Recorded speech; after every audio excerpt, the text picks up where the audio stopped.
Apa kabar saudara saksi? Baik, Yang Mulia. Siap memberikan keterangan di persidangan ini? Untuk saksi yang Punya kartu identitas dan sertifikat keahlian? punya. Silakan bawa ke depan.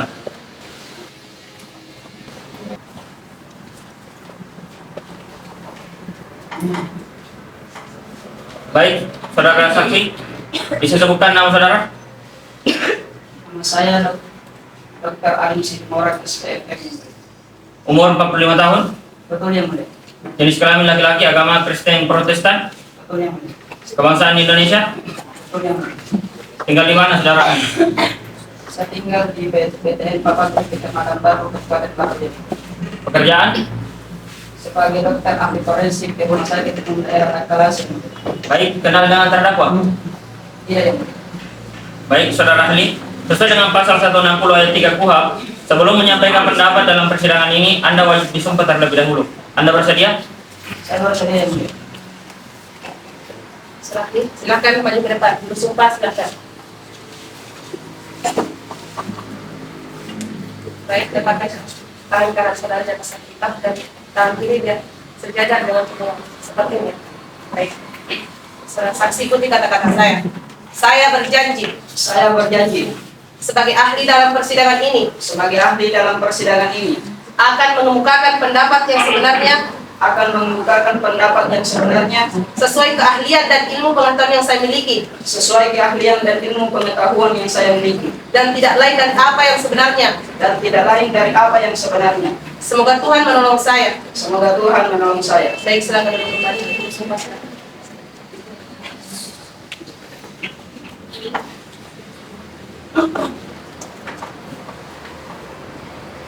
Baik, saudara ahli, silakan maju ke kursi pemeriksaan.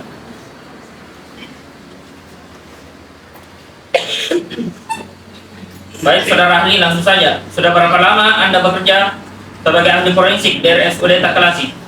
Sudah ada sekitar 15 tahun, Yang Mulia. Berarti sudah sangat berpengalaman ya? Ya, bisa dibilang begitu.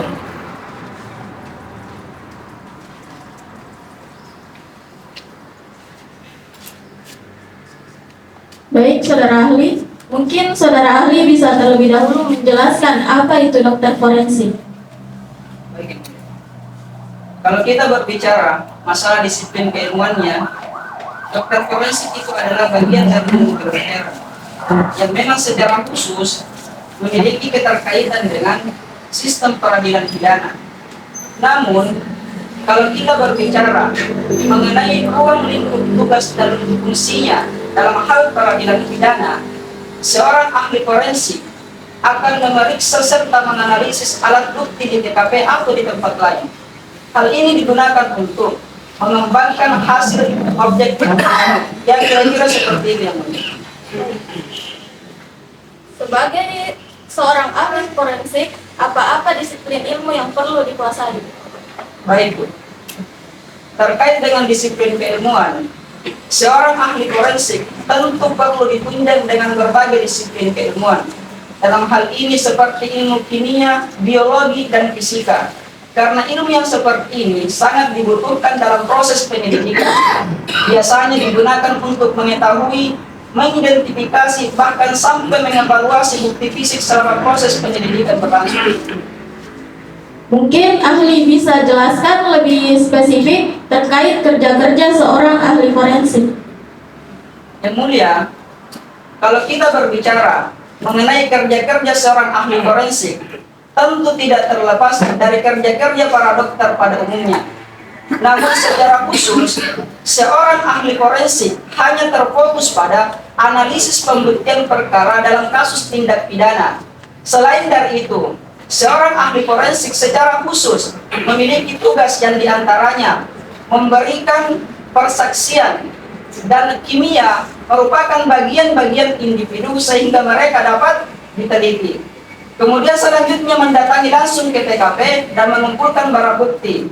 Kemudian menganalisis tulisan tangan dan tinta dan memberikan kesaksian berdasarkan alat bukti ilmiah di pengadilan seperti yang kami lakukan sekarang ini.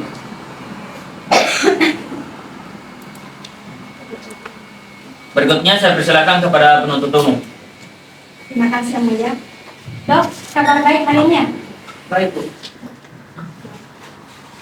Terima kasih sudah menyempatkan hadir-hadir itu. Mungkin langsung saja tadi saudara ahli sudah menjelaskan terkait ruang lingkup pekerjaan saudara. Itu artinya saya akan langsung menanyakan perihal substansinya saja. Saudara ahli, saya ingin bertanya perihal panic attack. Apakah dalam kondisi tertentu kepanikan seseorang bisa menurunkan kadar oksigen dalam tubuhnya? Baik, Bu. Secara pengertian, panik itu bisa dibahasakan sebagai kondisi di mana seseorang mengalami rasa takut atau kegelisahan yang berlebihan secara tiba-tiba. Hal ini juga biasa disebut dengan serangan kepanikan. Ada bermacam-macam gejala yang akan timbul bagi orang yang mengalaminya. Salah satunya adalah akan mengalami sesak nafas yang secara otomatis akan menyebabkan saturasi oksigen turun di bawah 95%. Jadi di sini saya perlu sampaikan bahwasanya kepanikan seseorang itu dapat menurunkan kadar oksigen pada tubuhnya. Baik, berarti memang ada banyak gejala ketika seseorang kekurangan oksigen dan salah satunya sesak nafas, begitu ya? Iya. Nah, mengenai efeknya, apakah ada efek yang muncul ketika seseorang kekurangan oksigen? Seperti yang saya katakan tadi, Bu, salah satunya adalah akan mengalami hipoksia. Hipoksia itu sendiri adalah turunnya kadar oksigen pada sel-sel tubuh seseorang, sehingga sel-sel tubuh tersebut tidak dapat berfungsi secara normal. Jadi bukan tidak berfungsi, tetap berfungsi, tetapi tidak secara normal. Baik, terkait dengan tubuh korban. Yang mulia, Ya, silahkan. yang mulia, saudara penuntut umum ini sepertinya kurang paham terkait batasan seorang ahli dalam memberikan keterangan di persidangan. Perlu penuntut umum tahu bahwa ahli yang dihadirkan dalam persidangan tidak boleh sama sekali menyentuh pokok perkara yang disidangkan. Seorang ahli boleh memberikan keterangan berkenaan dengan pengetahuan yang lahir dan keilmuan maupun pengalaman, di mana tujuannya adalah untuk memahami kaidah logis yang bekerja meliputi fakta, menguji apakah fakta tersebut koheren atau malah berlawanan dengan suatu norma, teori dan konsep. Jadi, saudara penuntut umum tidak boleh serta-merta menanyakan secara langsung mengenai pokok perkara kepada seorang ahli, sebab bukan itu tujuan dihadirkan seorang ahli dalam Izin persidangan. menanggapi yang mulia. Ya, silahkan. Saudara penasihat hukum, dalam pasal 1 angka 8 KUHP itu dijelaskan bahwa keterangan setiap orang, apakah ada seorang saksi atau seorang ahli, itu ditujukan untuk membuat terang suatu perkara dalam persidangan. Makanya dalam hal ini kami menanyakan tentang jasad si korban karena kapasitasnya sebagai ahli forensik untuk Izin menangani. menyangka yang mulia. Ya, silahkan. Kalau saudara penuntut umum ingin menanyakan pokok perkara kepada ahli, kenapa tidak sedari awal saudara penuntut umum menjadikannya saksi biasa saja, yang mulia? PU lagi-lagi tidak paham bahwa saksi ahli hanya boleh menjelaskan bahwa ilmu keilmuan secara teoritis saja, bukan menggali keilmuan Izin berdasarkan. menanggapi majelis. Cukup ya. Begini saudara penuntut umum, perlu dipahami bahwa keterangan ahli memiliki sifat yang berbeda dengan alat bukti lainnya. Tidak seperti keterangan saksi, bukti surat, dan keterangan terdakwa yang isinya berkaitan tentang fakta pidana. Keterangan ahli pada prinsipnya hanya berkenaan dengan pengetahuan, keilmuan, dan pengalaman yang dimiliki oleh seorang ahli. Jadi, pernyataan yang diajukan oleh penuntut umum, penasihat hukum, maupun kami dari hakim tidak berkenaan dengan pokok perkara secara langsung. Mengerti ya penuntut umum? Mengerti yang mulia. Baik, silahkan dilanjutkan. Baik, saya lanjutkan yang mulia. Saudara ahli, apakah betul kematian yang disebabkan karena kehabisan oksigen itu bisa memunculkan efek luka pada tubuh? Betul, Bu, yaitu luka lebam. Dalam skala tertentu akan muncul luka lebam pada tubuh si jenazah. Mohon izin yang mulia untuk memperlihatkan alat bukti visum et repertum. Silakan.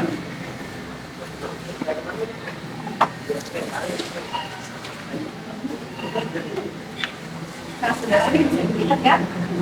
Dalam visum et repertum ini, saudara ahli, saya ingin bertanya mengenai luka lebam. Kiranya, apakah sama luka lebam yang disebabkan oleh kehabisan oksigen dengan luka lebam akibat pemukulan? Tentu beda, Bu. Luka lebam yang disebabkan karena kehabisan oksigen itu dapat melihat bagian bibir, kulit, dan kukunya yang berwarna kebiruan atau disebut dengan cyanosis, atau bahkan berwarna merah gelap seperti ceri. Memar yang terjadi pada tubuh si korban ketika korban masih hidup, di mana terjadi perubahan warna di bawah kulitnya, itu karena pembuluh darah tepi pecah akibat trauma. Sementara memar yang terjadi pada tubuh si korban yang sudah meninggal dunia, itu karena adanya hemolisis dan gravitasi letak tubuh si korban. Jadi keduanya sama-sama memiliki perubahan warna di bawah kulitnya. Baik, ahli. Jadi pada intinya ada perbedaan efek luka lebam pada tubuh jenazah yang disebabkan karena kehabisan nafas dengan yang disebabkan karena pemukulan atau benda tubuh, ya. Mohon izin yang mulia untuk memperlihatkan alat bukti visum et repertum. Silahkan. Nah, mungkin bisa dilihat ya saudara ahli. Dari bukti visum ini, kira-kira menurut saudara, luka lebam pada gambar tersebut itu disebabkan karena kehabisan nafas atau karena pukulan? Seperti yang saya jelaskan tadi, Bu, bahwa kita harus dapat membedakan antara luka lebam dan luka memar. Kita juga harus dapat membedakan luka lebam pada tubuh si korban yang sudah meninggal dunia dan luka lebam pada tubuh si korban yang masih hidup. Perbedaan keduanya dapat dilihat di bagian bibir, kulit, dan kukunya yang berwarna kebiruan atau berwarna merah gelap. Baik, tapi kalau kita berdasar kepada pendapat ahli barusan, kira-kira apa penyebab dari luka-luka yang saudara lihat? Baik, Bu. Di gambar yang pertama jika saya lihat, itu karena kehabisan oksigen. Kita dapat lihat di bagian bibirnya. Kemudian di gambar yang kedua, jika saya lihat, itu terluka karena benda tumpul. Dari kami cukup yang mulia. Baik, berikutnya saya persilakan kepada penuntut umum. Baik, saudara ahli. Berbeda dengan penuntut umum yang mencoba bertanya mengenai pokok perkara, kami penasihat hukum akan bertanya pada keilmuan secara tertulis saja. Karena kami paham betul, saudara ahli tidak punya kewenangan di persidangan ini untuk menyinggung pokok perkara yang disidangkan. Mungkin langsung saja. Menurut saudara, apakah secara biologis kemampuan setiap tubuh seseorang untuk bertahan di ruangan yang kurang oksigen itu sama? Tentu beda, Bu. Mengapa saya katakan demikian? Karena ukuran paru-paru setiap orang itu berbeda. Apakah ada alasan tertentu yang membedakan setiap tubuh yang kekurangan oksigen itu bisa bertahan dengan durasi yang berbeda? Ada, Bu. Selain karena faktor lingkungan dan bawaan, juga biasa karena faktor bawaan genetik. Selain daripada itu semua, kita harus memahami betul bahwasanya setiap orang itu memiliki ukuran paru-paru yang berbeda. Baik. Bagaimana dengan seseorang yang menderita sebuah kelainan pada dirinya? Seperti misalnya kepanikan, apakah juga bisa mengurangi tekanan tubuh? Bisa, Bu. Mengapa saya katakan demikian? Karena setiap penyakit itu memungkinkan punya efek samping pada tubuh si penderitanya. Mau itu penyakit ringan atau penyakit berat sekalipun. Masing-masing punya konsekuensi pada tubuh seseorang yang mengalami keterbatasan oksigen terkait dengan serangan kepanikan. Saya rasa saya sudah jelaskan sebelumnya perihal hipoksia.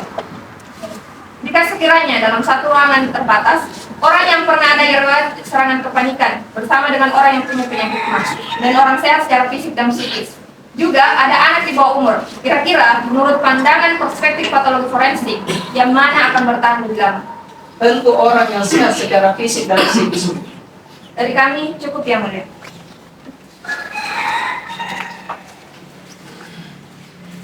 Apakah dari penuntut umum saya ada pertanyaan? Cukup yang mulia. Bagaimana terdakwa terhadap keterangan tadi yang disampaikan oleh saudara ahli? Apakah ada tanggapan? Tidak ada. Baik, karena sudah tidak ada tanggapan, kepada ahli dipersilakan untuk mengambil ID card dan kartu identitasnya. Selanjutnya kembali ke tempat yang telah disediakan.